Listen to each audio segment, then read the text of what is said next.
এখান দিয়ে আমি আগের ভিডিওটাতে পুরোপুরি ডাল ফোড় করবো, যেহেতু এটা বচা ডাল করতে হবে। দেখে নাও। ডাল ফোড় দিয়ে এই ডালটা করবো। তুমি এই সেলাইটা দেখে ডাল ফোড় কীভাবে করে পুরোপুরি জানতে পারবে। মনোযোগ সহকারে দেখতে থাকো।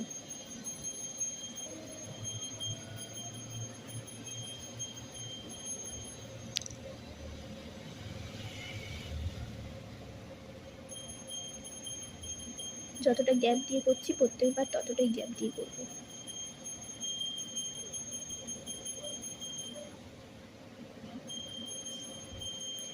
এই সেলাইটা ওপর থেকে নিচ দিকে যেতে হয়, তাই শুরু থেকে শেষের দিকে যাব।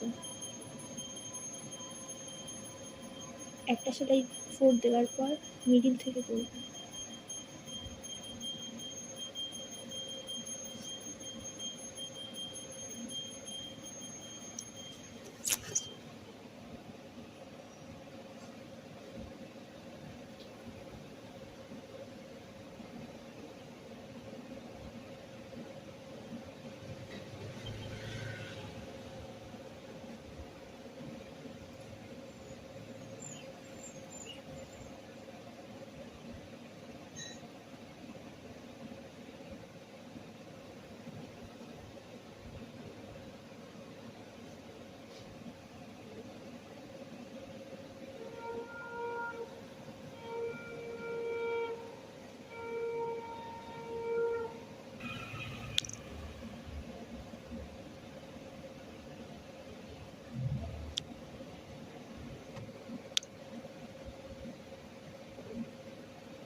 যেভাবে করছিলাম সেভাবে পুরোটাই করতে থাকবো।